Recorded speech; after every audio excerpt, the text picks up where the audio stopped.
People's Democratic Party in Adamawa State has welcomed the exit of former Vice President Atiku Abubakar from the party, describing it as a major relief and an answered prayer. Speaking to press in Yola, State Party Chairman Tahir Shehu stated that Atiku's departure will not weaken the PDP as the party enjoys massive grassroots support and remains dominant under Governor Ahmadu Fintri's leadership. Shehu emphasized that Adamawa is historically a PDP stronghold, noting that even Atiku rose to national prominence through the party. He recalled that the only electoral loss PDP suffered in the state was due to a candidate imposed from Abuja in 2015. According to him, PDP has since bounced back and is well positioned for victory in the 2027 general elections. Echoing this sentiment, PDP chieftain Luka Tumba said Atiku had been a liability rather than an asset during election periods. He accused the former vice president of political instability and neglecting local development, pointing out that key infrastructure in Atiku's hometown was built under the Buhari administration. We must do Thanksgiving, Tumba said, hailing Atiku's exit as divine intervention. Now, to a large extent, a lot of controversy has trailed Atiku's resignation from the PDP, Honorable Kingsley. It appears that one would expect that Adamawa State will feel the loss, you know, ahead of 2027 election. But ironically, they appear to be celebrating, you know, and they said a lot of strong things. Atiku's exit from PDP appears to be more controversial than celebratory.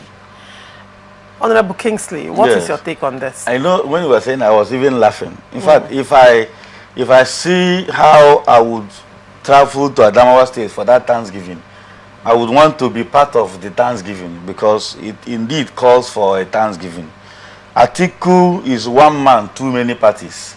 And so he has never been a committed party member all his years in politics. He has never. So if he's leaving PDP today, Adamawa chapter of the PDP should be very, very happy and in fact go for their Thanksgiving. The reason is very simple. From 1999 till now, Atiku has been running from one party to the other. From one party to the other. Each time he runs, he goes back to PDP. Each time he runs, just for one reason, to clinch onto power. In 2006, of course, you remember Atiku contested for vice president in 1999 with Obasanjo. He won the election with Obasanjo. So in 2006, because he wanted to run for president in 2007, and he didn't see the lead way, he decamped from his own party, the party that brought him to power as a vice president. He left and contested against the candidate of his own principal in 2007. Now, when he went there, he failed in 2007. Of course, everybody knows what happened. In 2009, Atiku left PDP again, joined the, what's it called, left AC where he went back to PDP. And also, he was there, wanted to contest election. He contested against the incumbent president then, Yaradua, and failed. So, no, good luck to that time, and failed. So when he failed, in 2014, he returned back to PDP. So when he returned back to PDP, Atiku, when they wanted to form APC, he was the leader of the new PDP. Was it against Yaradua that he contested or Buhari? Which year was that? I think he contested against Buhari. Which year? In 2009? That should be... in 2009? Yes, in 2009, he contested against Goodluck Jonathan. In 2009. So, which he lost. So, when he lost, he ran back to the party, you know, in 2014. Before you know it, it was the new PDP he joined to form the coalition that formed the APC in 2013-14. You know, so before you know, he left again in 2014 back to APC. So he has been running. Today again, he wants to run to another coalition. He has never been a stable party man, and this is the reason for which the PDP Adamawa State is saying they are going to hold a Thanksgiving. In fact, that Thanksgiving, Nigerians will leave their various states to attend that Thanksgiving because Atiku has never been a committed party person.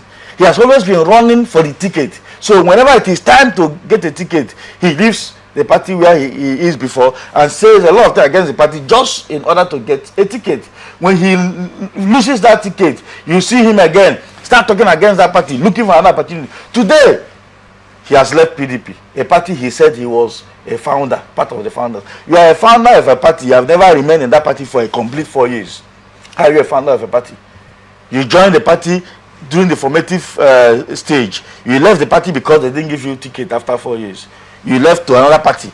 Before you know, you didn't stop to 2 years in that party. You left another party. Before you know, just like he keeps running from party to party. So one who does such kind of thing can never be said to be an active party member or a committed party person. So he has been one man, too many parties. So I think that the state chapter of the PDP should indeed conduct a very strong and very joyous thanksgiving for the exit of a man who has always occupied space. He's a matter occupying space at all times. So he's free to go to wherever he goes. I'm sure that after he fails to either clean the ticket of ADC or perhaps fail the election, which of course he will fail woefully, he will still run back to another party.